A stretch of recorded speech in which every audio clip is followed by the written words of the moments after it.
Assalamualaikum warahmatullahi wabarakatuh. Saya Laili Nur Fauzia dari KSH 7. Di sini saya akan memaparkan tentang budidaya tanaman Adelwis Jawa atau Anaphalis javanica di kawasan Gunung Bromo.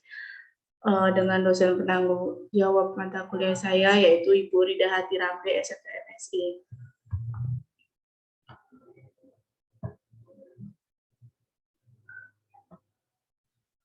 Latar belakang. Anaphalis javanica yang dikenal secara populer sebagai Adelwis Jawa adalah tumbuhan endemik zona alpina atau montana di berbagai pergunungan tinggi Nusantara. Tumbuhan ini dapat mencapai ketinggian 8 meter dan dapat memiliki batang sebesar kaki manusia, walaupun umumnya tidak melebihi 1 meter. Tumbuhan ini termasuk herba, berbatang silinder, daun Adelwis Jawa panjang, tipis, berbulu lebat, dan tersebar atau berhadapan. Termasuk daun tunggal dan tepi daun rata, mempunyai pelapah berdaun harum, akar tunggal yang terdapat serabut-serabut pada percabangan akar dari Anaphalis javanica tersebut. Bagian tengah pada Adelwis Jawa terdapat bunga yang berwarna orange dan kepala bunga yang menyerupai bunga aster. Bunga Adelwis Jawa bisa mencapai umur lebih dari 100 tahun, untuk itulah disebut bunga abadi. Klasifikasi dari Adelwis Jawa, yang pertama Kingdom Plantae, Phylum Magnoliophyta, kelas Magnoliopsida, ordo Asterales, famili Asteraceae, genus Anaphalis, spesies Anaphalis javanica. Kondisi habitat. Kondisi Adelwis saat ini semakin terancam karena diambil dan diperjualbelikan untuk souvenir dan keperluan adat oleh oknum masyarakat secara ilegal. Di samping itu, oknum wisata pendaki mengambil bunga Adelwis secara sembunyi-sembunyi. Balai Besar Taman Nasional melakukan upaya pencegahan melalui peringatan, penyuluhan, bahkan dengan penindakan hukum, namun tidak memberi efek jerah. Selanjutnya, Balai Besar Taman Nasional melakukan identifikasi Adelwis pada tahun 2006 hingga berhasil melakukan budidaya pada tahun 2016. Pada akhir tahun 2017, Direktur Jenderal KSDAE menerbitkan kebijakan tentang program role model yang wajib diterapkan di seluruh unit pelaksanaan teknis lingkup Direktorat Jenderal KSDAE. Desa Wonokriti dan Desa Ngadisari kemudian ditetapkan sebagai Desa Adelwis berdasarkan surat keputusan Dirjen KSDAE nomor SK 456 KSDAE Set garing Ren 2 garing 8 garing 7 2017 tentang arahan role model pembagian wisata Desa Adelwis berbasis masyarakat di desa penyangga. Upaya konservasi ex situ. Adelwis Anaphalis javanica atau yang populer disebut oleh kaum pendaki sebagai bunga abadi ini nasibnya di ujung tanduk. Pasalnya, Adelwis sering digunakan oleh masyarakat Tengger sebagai sesaji ritual adat. Maka dari itu, sejak 2016, Balai Besar Taman Nasional Bromo Tengger Semeru terus mengembangkan budidaya bunga Adelwis. Hal ini diungkapkan oleh Muhammad Wahyudi, Kepala Bidang Teknis Konservasi. Dia mengatakan semakin tahun bunga Adelwis keberadaannya semakin memperhatikan. Sejak saat itu, budidaya bunga Adelwis dicoba untuk ditanam di luar kawasan konservasi. Sudah sejak lama kami terus mengembangkan penanaman Edelweiss. Karena setiap adat upacara suku Tengger, mereka meminta bunga Edelweiss, takutnya akan berkurang habis. Sejak 2007, kami coba menanam di desa Wonoroto dan Ranu Regulo, tapi belum berhasil. Pada baru tahun 2014, konsep tanaman Edelweiss berhasil ditanam di 7 SD atau 1 SMP di Desa Ngadisari dan Desa Sukapura.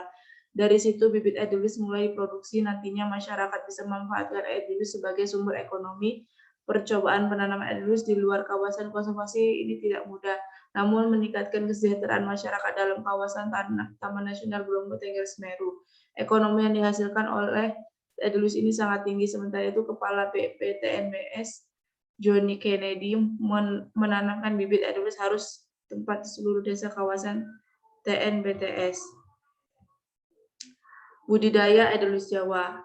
Anaphalis javanica merupakan tanaman endemik zona alpin atau montana yang terdapat di pegunungan tinggi. Tanaman ini hanya dapat tumbuh pada ketinggian tertentu, yaitu ketinggian 1.600 sampai 3.600. Bunga dari Adelwis merupakan sumber makanan bagi serangga-serangga tertentu tertentu, sehingga keberadaannya dapat mempengaruhi kelestarian serangga dan secara tidak langsung mempengaruhi terhadap rantai makanan. Terdapat 300 spesies serangga yang berasal dari ordo Hemiptera, Thysanoptera, Lepidoptera, Diptera, dan Honeoptera yang ditemukan pada bunga tersebut. Cara budidaya Edelweiss Jawa yang pertama, memilih bunga yang sudah tua untuk bakal biji. Budidaya Edelweiss yang dilakukan selama ini menggunakan biji karena lebih mudah untuk mendapatkan biji yang bagus. Dibutuhkan bakal biji yang bagus juga dari bunga-bunga Edelweiss yang sudah tua. Ciri-ciri bunga yang sudah tua yang kelopakan sudah berwarna coklat. Proses pemisahan biji dari bunga. Setelah bunga kering, yang harus dilakukan selanjutnya adalah pemisahan bunga dan bijinya. Cara mudah, guncang-guncang bunga dalam keadaan tertutup, misalnya toples. Setelah diguncang, bagian bunga biji akan terpisah mengenap di bagian dasar toples. Penyemaian biji bunga Edelweiss di media yang tepat. Media tanam yang cocok untuk penyemai biji bunga Edelweiss adalah tanah halus yang mengandung sedikit pasir. Tanah berpasir ini diletakkan dalam media polybag untuk kemudian disiram dengan air hingga basah sampai titik di bawah media. Penyiapan semai biji yang sudah mulai berkecambah. Setelah disemai selama 3 hari, biasanya biji bunga sudah mulai berkecambah. Biji bunga ini harus dijaga kelembapannya agar tetap stabil, agar lebih mudah bisa menggunakan alat pengatur kelembapan. Alat ini akan menyemprotkan air ketika kelembapan berkurang dari minim yang diatur. Pentingnya edukasi tentang budidaya Edelweiss. Meski pembahasan tentang budidaya Edelweiss sudah sering dilakukan, namun masih banyak juga masyarakat yang belum paham tentang hal ini. Masih banyak juga orang yang menganggap bahwa bunga abadi ini diperjualbelikan dengan seenaknya. Untuk itu memang perlu terus dilakukan edukasi pada masyarakat bahwa Edelweiss yang dijual di destinasi wisata merupakan Edelweiss yang dibudidayakan oleh para petani, bukan Edelweiss yang dipetik dari alam liar. Edelweiss juga cocok tumbuh pada kondisi panas terik di daerah terbuka di kawah atau di puncak. Tidak bisa bersaing untuk tumbuh di hutan yang gelap dan lebat. Edelweiss juga merupakan tumbuhan pelopor bagi tanaman vulkanik muda di hutan pegunungan dan mampu mempertahankan kelangsungan hidupnya di atas tanah yang tandus.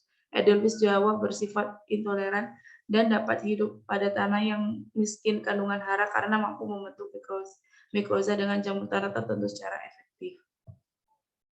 Nah, ini gambar contoh budidaya pada bunga Edelweiss. Sekian dari pemaparan saya. Saya mohon maaf bila ada kekurangan. Wassalamualaikum warahmatullahi wabarakatuh.